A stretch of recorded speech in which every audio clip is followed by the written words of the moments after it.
Well, it looks like the citizens of Idaho will be paying for another attorney to join in the fight against the first degree murder charges that Lori Daybell's facing.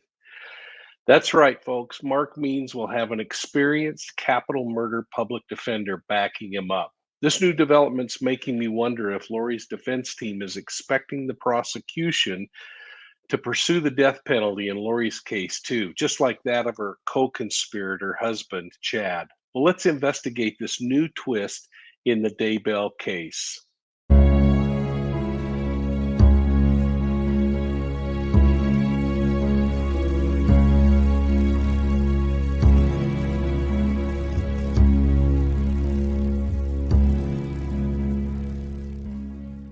Well, you got it, folks. District Court Judge Stephen Boyce appointed longtime public defender Jim Archibald to the Lori Vallow Daybell defense team. What really piqued my interest, though, is that Archibald happens to be a seasoned public defender who ranks among the few death penalty certified attorneys in eastern Idaho. In my opinion, this means they must be anticipating the same kind of action from prosecution in Lori's case. Well, please take a moment, hit that like and the subscribe button, and ring the bell so that you receive all the notifications on our other broadcasts like this one. Now, let's chat about this development, and then we'll jump over to Colorado to look at Barry Morphew's defense team. But first, let's talk on Daybell. Archibald's website shows that he's been practicing law for more than 30 years, and this barrister has represented clients in more than 85 jury trials in Idaho. Archibald has represented high profile clients in death penalty cases, and he's been successful in getting a number of not guilty verdicts. Mark Means will continue as the lead attorney in Lori's case, but he can now lean upon Archibald, especially if the state goes forward with seeking the death penalty, like in Chad's case. As you may recall, Lori Daybell was deemed incompetent to stand trial, and she's currently undergoing mental health treatment in Idaho.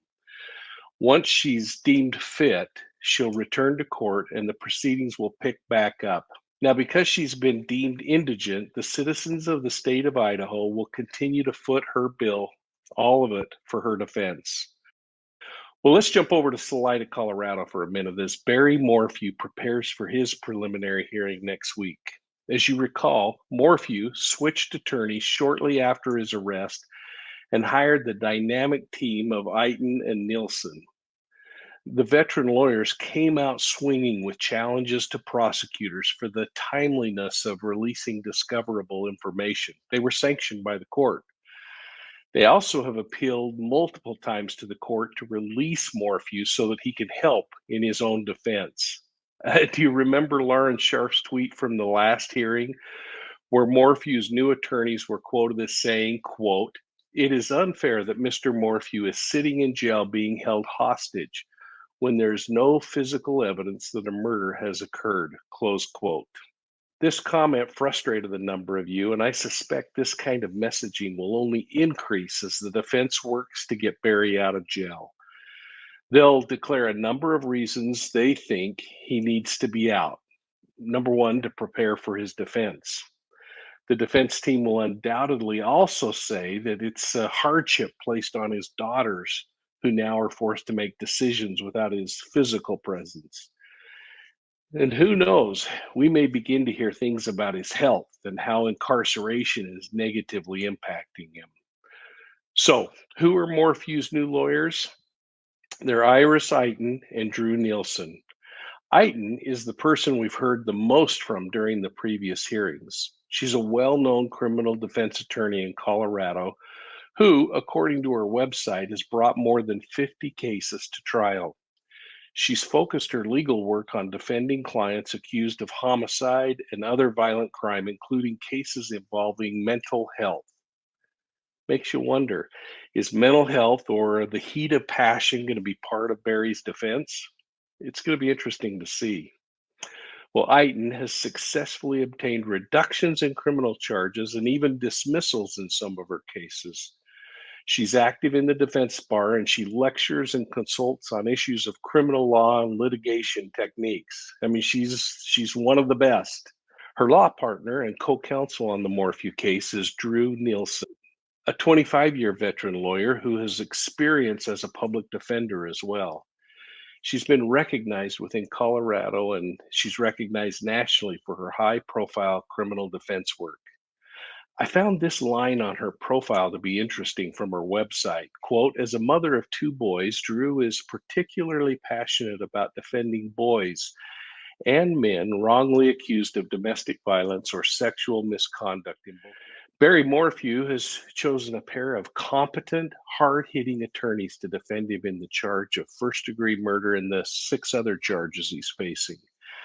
They clearly are going after a number of areas that they feel their client hasn't been treated appropriately or fairly, and they've proven records of success.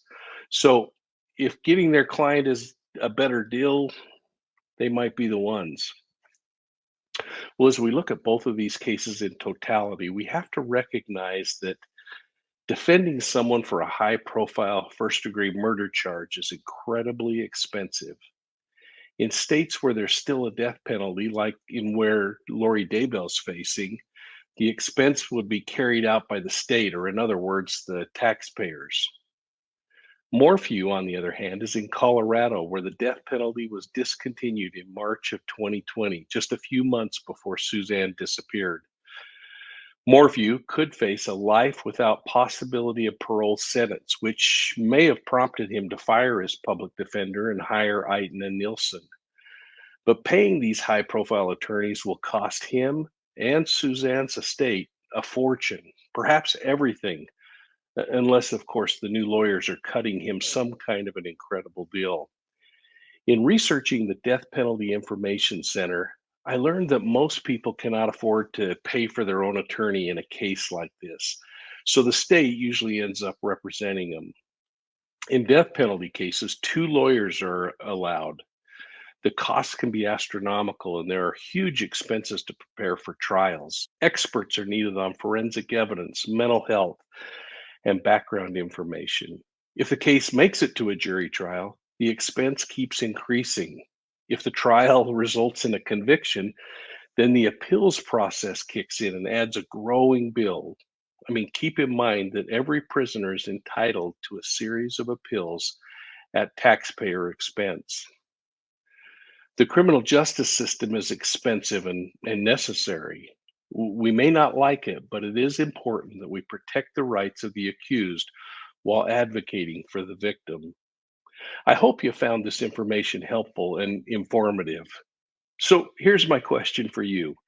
Guilty or not, if you were a defendant in a serious criminal case, would you spend your life savings, perhaps even your children's inheritance, in order to hire an attorney, or would you lean upon your right to have court appointed counsel?